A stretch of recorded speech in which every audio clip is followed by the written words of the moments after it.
Hi, my name's Frye. I'm 21 years old. I drink too much cowboy coffee, and I live in this dirty old rusty van. With my dog Cedar, we just live out in the woods for almost 4 years now. Very good girl.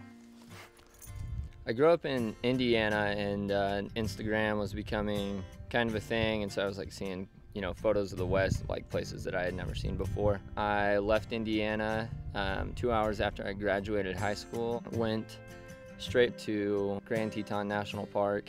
I was completely blown away. From there I went through Yellowstone and Glacier and whatnot, and I was just like meeting people along the way. I was in a 1987 FJ60 like Toyota Land Cruiser. I loved that thing so much, but once I made it to Washington State, I met a guy in a Volkswagen Vanagon.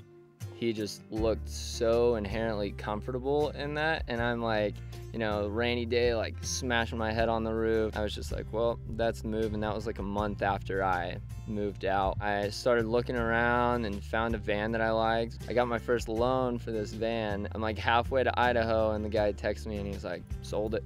And so I came across Sue. She was like a bone stock weekender, a little bit of body damage. I just contacted the owner, just said like, hey, if you were to sell me your van, this is what I would do with it. And it was thousands of dollars more than what I had. And so I was like, if you don't even respond, I totally understand it. She gave me a call and said somebody was gonna show up and buy it in like the next day. And then she called me back 5 minutes later and said that she canceled on them, and she wanted me to have it for whatever I could because she needed some good karma. And then from there on out, it was kind of just like, tear the floor out, pallet floor goes in, build a wall behind the passenger seat. It's kind of like a studio apartment with like 10 square feet of standing room, which is totally enough for me and Cedar and whoever else we have in there.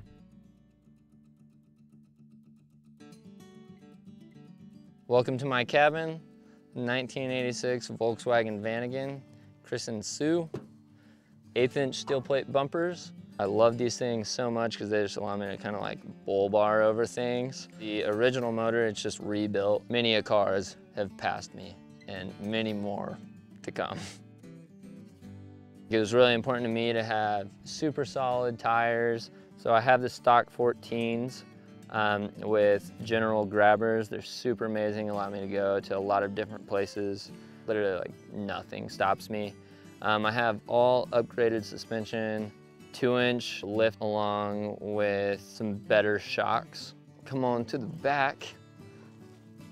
We have my swing away system, which is just really nice because you can use this if you want to cook or, like whatever it is, like use it as a desk. Like it's just so nice to have the available space in the back. Along with another 1/8" steel plate bumper. This one seems a little bit more beefy, but the van is just like so solid with it, and I can like, tow dirt bikes on the back and whatnot. Spare tire and my trash route. This thing is so useful because I don't have to have any of the trash inside of the van. So if it smells bad, it's just out here. It's got like all these sick little accessory pockets and whatnot. I'm like super picky about what stickers I put on the van. I don't know, they just have to be like the one, I didn't put this one on here. So I love rock climbing, and maybe somebody saw my van and did that. So there's this random sticker on here that says, oh God, why can't my boyfriend climb? And I have no idea how that got there, but it's there. We also have a Rocky Mountain Westie ladder. This thing is super nice, gives me access to the roof. My stovepipe, super trusty, somewhat jankety at some times, which is sealed with Rainier cans. It is what it is, I don't know. Sometimes the coolest way is the jank way. I can drive, down the highway with it out and it's totally fine. It just has a little bit of play at the top because I haven't tightened that down. Yeah, so this is the outside of the van. This is the high top. Super awesome. Up in the cab, we have captain's chairs, my Domestic fridge that I kind of use as a center console, and then just like my small collection of patches. This is definitely the sickest one. I really don't smoke weed very much, so it just, I don't know. Oh, and I have like some native blessings like sweetgrass from Montana. It smells really awesome. It's fresh. Keeps the Kuja good in here, and it's just always dusty because we're just like always going down crazy roads. 4-speed manual that sometimes goes into gear. You know, it's just like Volkswagen, so it has that not working most of the time. But honestly, it's like so much character when you're driving. No steering column cover to have easy access for when something possibly breaks. And the world's coolest cup holder, which stabilizes itself and has a slot for a mug.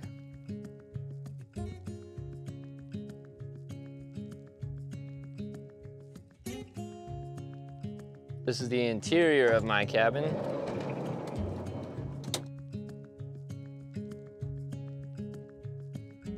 Did wood paneling and just like little windows with these made up little panes. I didn't want all the windows on the side, but it was really nice to have like some sort of way to kind of like, you know, look out and just check and see what's going on outside of the van. Down here we have pallet floors that I did. So, you know, I grew up with a barn and I really wanted the van to kind of like have that barn feel to it. So, you know, there's pieces of wood in here that creak when you step on them, and, you know, some that you can kind of like kick up with your boot. And the wood just kind of takes it, and, you know, it's not sealed or anything, but it just makes it look cooler and cooler. And this is like one of my favorite parts, is just having like real wood down, you know, just like straight raw. One of the most recent things that I did was put in this cabinet, and it's been super helpful. It holds a ton, things like Cedar's dog food and whatnot. And then there's this table, which I use as a workspace or a cutting board, and it's super solid. When you're not using it, it just tucks away, and it's just held in by a C-clip that keeps it in place. The wall I made out of a bunch of pallet wood. Pallet wood kind of just already looks old, but it's still solid. The wall like really provides like a good amount of division between the cab and the back, you know, so I don't feel exposed whenever I'm like doing something like changing or whatever in here if I'm like ever in town. Later on down the line, I'm gonna like put like a little spice rack or something here. I have like my coat hanger on here, which is super nice. Coat's just accessible, and like you don't have to like dig into everything to pull out your clothes. Behind the coat, I have a Dometic CFX 28. It's super amazing. It goes down to -8 degrees. I store mainly elk, film, milk, and things of the sort like that.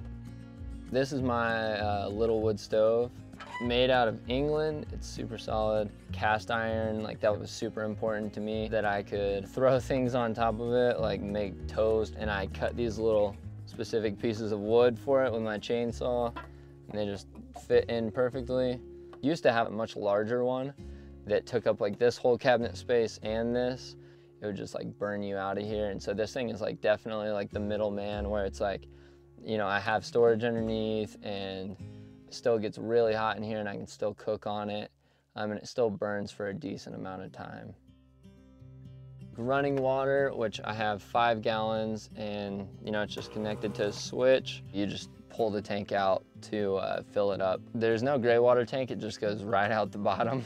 Faucet that I made myself, the Lowe's Special, Polaroids everywhere. On the cabinet, I have, you know, like all sorts of little just like badges and whatnot, including my squirrel fur that I did myself. I got it in McGinnis Creek near Glacier National Park in Montana. I did eat the squirrel. The squirrel's really good. This is like one of my favorite sections of the van. Completely imperfect. So it was perfect when we did it, and then the wood warped. I spilled something on this countertop and it goes down into my drawers. You just kind of have to like laugh it off and make the most of it and just be like, I'm such an idiot, you know? Like whatever, and just kind of like joke about it.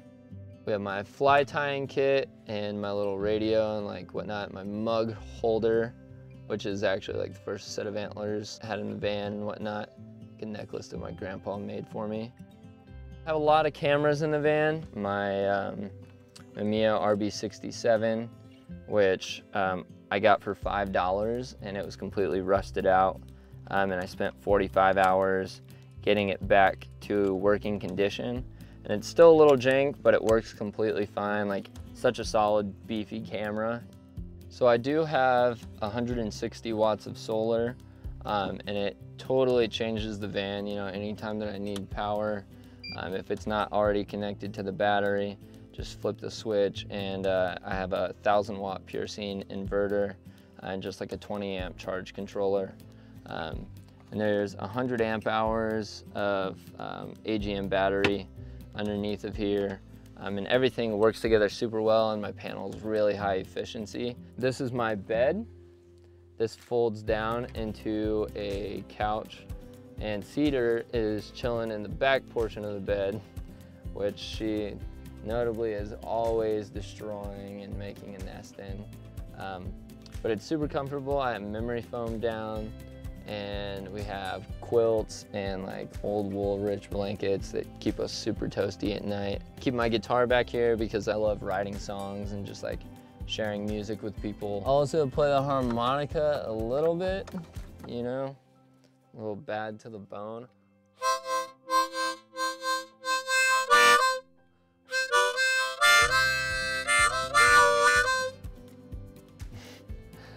I love this thing. Up here is kind of like my post-it board where I just put, you know, things that inspire me, like a Doc Holliday wanted sign that I got in Tombstone, Arizona. I've had this Ansel Adams poster from the mural project in 1942 for almost like 6 years. Not exactly in the van for 6 years, but you know, this thing's like super important to me. Old photo of myself, and then just like notes and Polaroids and storage up top, and all of my clothing is back here, you know, in a very unorganized Frye style way. So that's kind of like the back of the van. Up top, I keep stuff to clean my boots, my fly fishing rod, you know, a little silicone just in case. You know, you never know what's gonna come your way, at least when it rains. Curtains that I made myself that, you know, are just held up by like leather tabs. Lasso over here. This thing is like one of the greatest things in my life, so I can just like lasso whatever I want, whether it's like my friends, my dog. Cowboy for hire. I don't really lasso Cedar very much because I lassoed her one time just out of fun, and she hated it, so she stays away from the lasso.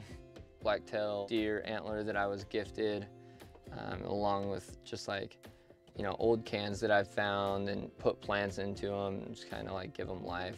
My axe, you know, just kind of like readily available, as well as like a really old thermometer that I had, old deer skin that was gifted to me, as well as just like camera bags, like towels, tripods, like dirty clothes and whatnot, and like all my backpacking gear is back there. If you wanted to, there's a bed up here. It's just like super warm and it feels really great in here. A roof fan up top makes everything way more comfortable, especially when it's too hot in here or smoky from the stove. That's almost all I can think of.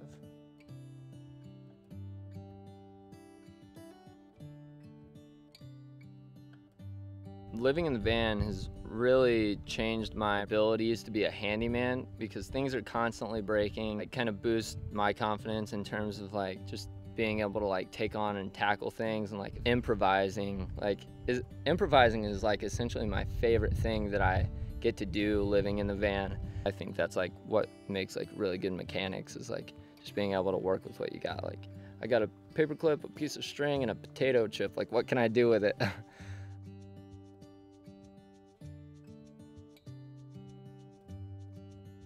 Like, one piece of advice that I always give to people that like want to get into this, you know, is like, you're never gonna have it all figured out, and so you might as well not even try to figure it out and just jump right into it, because it's like so crazy and like things come in all different directions. I kind of thought like, oh, you know, I need to have like a work situation figured out, and like as soon as you decide to kind of just, you know, lean over the edge a little bit, that's when like things start working out. Like, you just circle back and you're like, man, everything works out in the end. And so I would just tell myself not to worry too much about the details and just dive right in.